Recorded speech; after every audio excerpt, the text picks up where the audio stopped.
Good morning everyone, it is a new day here in Seoul and today I'm going to be filming a teaching in Korea video. I've been getting a lot of messages on Instagram asking me about a video that I was previously in where I talked about my positive experience with my old company. The company that I worked for was super good, like I really think highly of them and I definitely would recommend anyone who's coming to Korea to check out the company itself. So I've decided to make just a full sit down video kind of just talking about them, like how I got the job, benefits, working hours, all that jazz. So if that is something you are interested, please keep watching.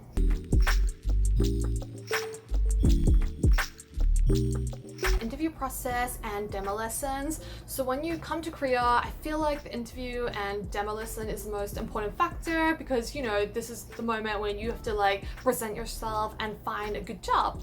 So I'm going to talk about how I found my job and how the interview was. So like I said, I worked with two schools. School 1, or School A I should say, was the original job. So at the time I was still in the talk program and I lived in Wonju and I wanted to move to Seoul. So I was looking online for jobs and I eventually found the posting on Craigslist, which by the way is a legitimate job finding website in Korea. I know in the West it kind of has I don't know, a bad vibe, but you can find some good jobs on Craigslist, so don't cross off your list or anything. But anyway, I saw the job posting on Craigslist and I ended up emailing the recruiter. My school actually doesn't have a recruiter. He would be the hiring manager. When you come to Korea, you usually use a recruiter because multiple schools hire the one person to find jobs for everyone. But because our company is so big, we have our own personal hiring manager.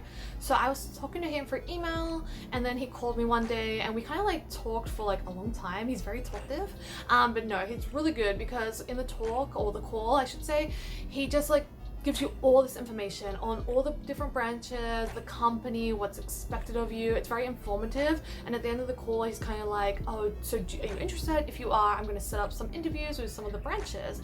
And I was, so I ended up going to School A. Well, I didn't actually go to School A because as I said, I was still in the talk program, so I was still teaching in Wonju. So he had organized us to have a Skype call, which I don't think is common unless you're out of the country, but because they knew I was in Korea teaching already and I couldn't really leave my current job to come to Seoul one day for an interview, they're okay, let's do a Skype interview. So it ended up being me, the manager of the foreign teachers, and the boss of the school, the CEO I guess you would say. So us three were doing the Skype call. It was very I don't want to say it's very casual, but it was a very chill vibe. They were both very friendly, very kind. The call itself lasted about 30 to 40 minutes and it was pretty much just your standard interview. Firstly, they kind of asked about me, what I was interested in, how I found Korea and all that, and then they kind of asked me more about my experiences teaching, because at that point I'd been teaching in Korea for about 2 years for the talk program, so they wanted to hear more about that. And then they kind of just gave me some scenarios and situations and wanted to hear my opinions, if a student was being really bad or an accident happened, how I would react. And then that was pretty much it, because usually most schools, I think my company especially, they do want a demo lesson, but for some reason, I guess because we were over Skype and there were no students around, they couldn't really have me do a demo, and I don't think they wanted to see me act like they were babies or anything. So we ended up not doing a demo, but usually I do believe you have to do demos for my company, or the majority of the branches do require a demo lesson, but they didn't. But anyway, after the call, a few days later I got a call back from the hiring manager and he said that school was interested, and if I could sign the contract and let's send my documents over and would start the process of getting hired there. So that's pretty much how I got hired for School A. School B was slightly different because at the time, obviously I was already in Seoul then, and School B actually was upstairs. My company, our schools were quite large, so they would have big buildings to hold the schools. So our building had two of the branches, my School A's branch and School B's branch. So for this interview process, it was much quicker, I would say, because it was upstairs. So my boss allowed me to go during my break upstairs to have the interview. And again, the interview for this school, I think it was because I already had worked for the company for about 2.5 years at that point, so they already trusted me and stuff. So the interview was very casual, super casual. I went up during my break, so I only had 30 minutes or so. So I went up and I met with the foreign manager, teacher, and then not the like head of the school, but like second, like vice principal, I guess you would say. And we just like chatted for about like 15 minutes, and it was again very casual. They like kind of like asked a little bit about teaching, but honestly, I feel like they were kind of trying to get gossip about like the environment downstairs. But anyway, that interview was very chill. And then they were like, can we see a demo, since I was there? And I was like, yeah, sure thing. So I went to the 7-year-old classroom, and they just asked me to prepare a quick 15 to 10 minute lesson. So I had already prepped that, and I just did that, like performed. I believe my lesson was about tadpoles and frogs. So I kind of talked about like, you know, frogs came from like tadpoles, which were eggs originally, and just spoke like very simple, like I guess science lesson. They were much smarter than I thought.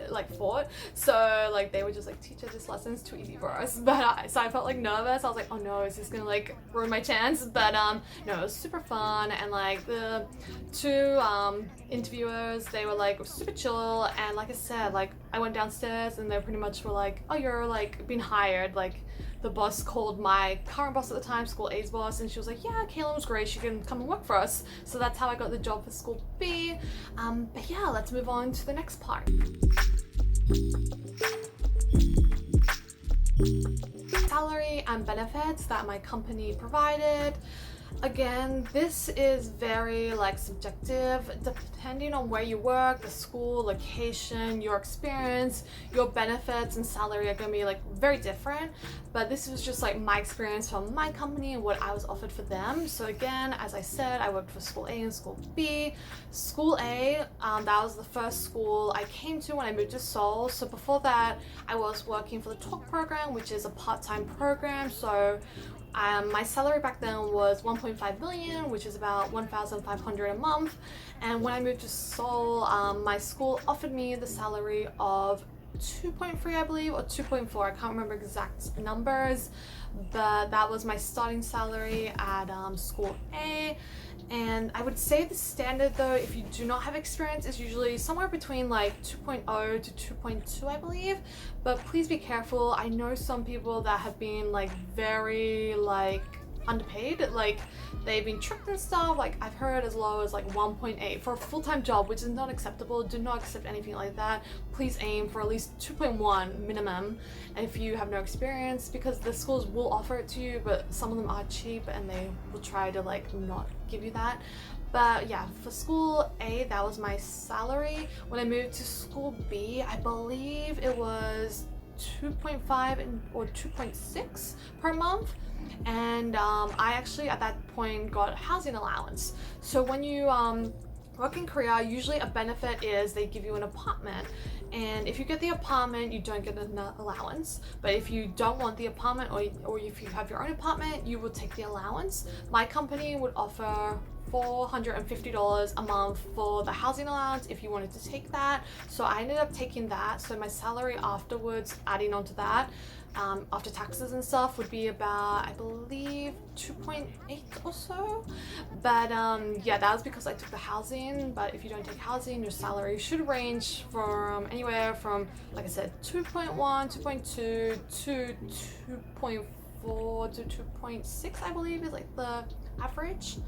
But that was just like the salary itself. When it comes to benefits, our school was pretty decent. We didn't have any overtime.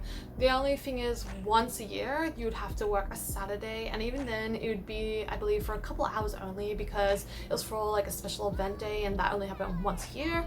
Yeah, so no overtime or anything, nothing to worry about there. In terms of vacation, our school's pretty decent with vacation. Like you'd get 7 days in summer, 7 days in winter, or national holidays off. And like if it was a sandwich day, for example, if the holiday fell on a Tuesday or a Thursday, they would usually give you the Monday or the Friday off also, so it'd be kind of like a long weekend then. So that's like pretty much the basic benefits that the school offered. A lot of Hagwons I've heard like horror stories about, they don't give you much vacation time, you would like miss your salary or something. Our school was nothing like that. They're very professional. You would always get your salary on time or even early if there was a vacation coming up or a red day. So that's pretty much the benefits and the salary. working hours and teaching hours. So working hours are the hours that you are physically at the company, while teaching hours are the actual physical teaching like hours. So both my schools, School A and School B, had the same working hours. They were 9 a.m. till 4:30 p.m. And as I mentioned earlier in the benefits section, I never had overtime. At 4:30 on the dot, we were out the door. You did not have to stay. Like, you were done for the day. They wouldn't see you until 9 a.m. the next day. But in terms of teaching hours, both schools were slightly different. So let's start with School A. School A, I was just the English teacher. I was not a homeroom teacher, which meant I would only come in and out of the classroom during my lesson times. And how it worked at School A was you would have usually, I think it was 2 lessons in the morning, so 30 minutes, break. Then you would have 3 lessons, so 30, break. And then usually, like most teachers would have after school for an hour, but luckily I was never given an after school. I think I only taught it 1 semester, but otherwise I never taught it. That was it. So you teach like 1 hour, 1.5 hours, and then if you were unlucky, I guess, you would teach another hour. So really you weren't teaching that much. In total it was like 2.5 to 3.5 hours per day, and the rest of the time was just prepping or break time. So you would have all this time, especially in the afternoon, because I didn't have after school. I think it was like an hour and a half or 2 hours in total for prep, which honestly I just like, it didn't take me that long to prep, so I would just chill in the classroom most of the time, well, not the classroom, the teacher's room most of the time, and just relax and, you know, do what I had to do. And then at School B though, it was slightly different. So again, we were there 9 to 4:30, but the actual teaching hours were from 9:30 to 4:30. But again, like, it was like in 30-minute segments. So as I was a homeroom teacher, I was there with the kids the entire day. But because you're a homeroom teacher, there is also a Korean homeroom teacher. So if I was teaching, usually for me, this is different for every classroom, but my classroom, it'd usually be me 30 minutes, her 30 minutes, me 30 minutes, break, me 30 minutes, her 30 minutes, me 30 minutes, break. And then that's it for like my homeroom students. And then I'd have like an hour like after school class with like the 6-year-olds or 7-year-olds. So again, like, while we are teaching more, well, it's actually technically the same, but because I was in the classroom the whole time, it did feel like I was teaching more. But usually if she was teaching, I'll just be like watching the kids just to like check they weren't like, you know, running around crazily or like not listening to her. I would like, you know, discipline them. But you do have that break in between classes, and sometimes they would have like the special teachers come in, so they have music class, art class, and like sports class. So once that happened, again, you wouldn't have to teach or anything. It's more you're there just to watch them because you are the homeroom, you're kind of in charge of them. But yeah, working hours are pretty similar, and like teaching hours are pretty similar, but slightly different because you feel like you're more like involved because you are the homeroom teacher at School B, while School A is more like free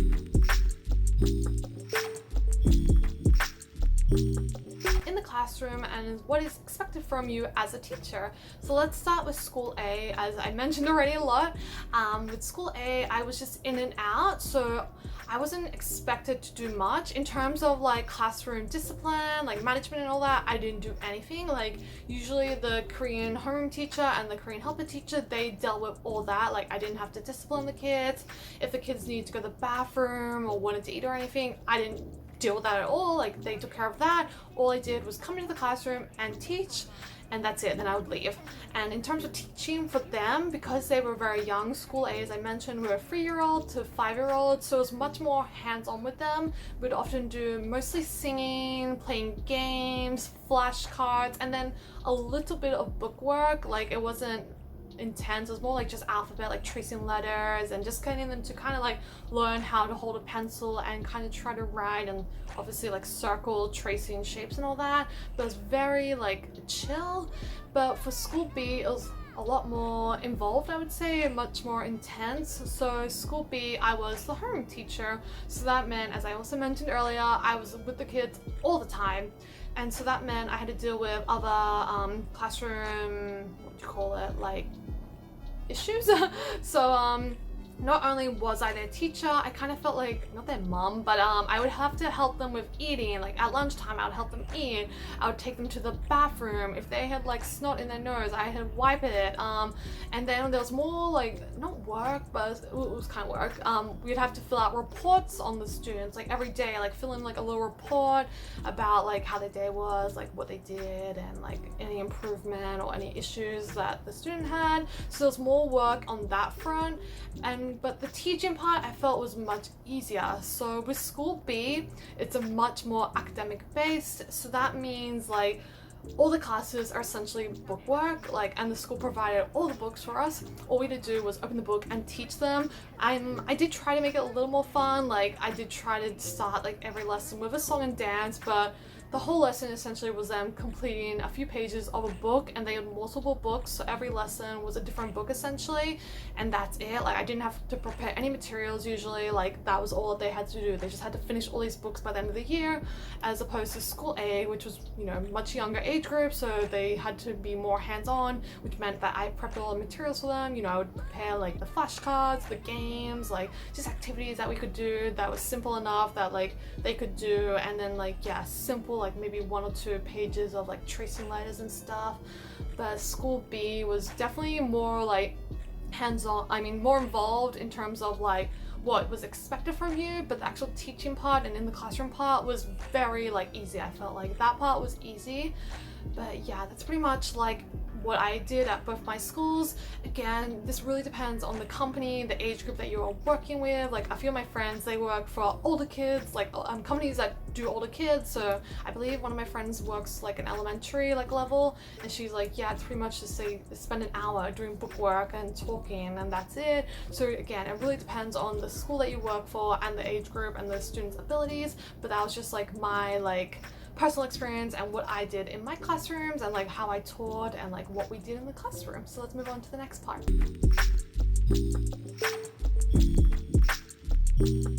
I think we're going to end the video here. I don't really have anything else to say besides I'm very happy with my experiences at the school. Again, they were both positive. I was very happy with the school itself. Everything was perfect. If you have any questions though or concerns regarding the schools or just teaching in Korea in general, please leave a comment down below and I will do my best to answer it for you. And if you have any other ideas on what type of videos you would like to see in the future, let me know down below too, and I will try and film those for you. And again, I'm not going to mention the name or the company in the comments, in the description or anything. So if you are interested in working for my old company, please send me an Instagram DM and I'll be happy to share that with you. But like I said, we're going to end the video here. Please like and subscribe to my channel, and I'll see you all in the next one. Bye!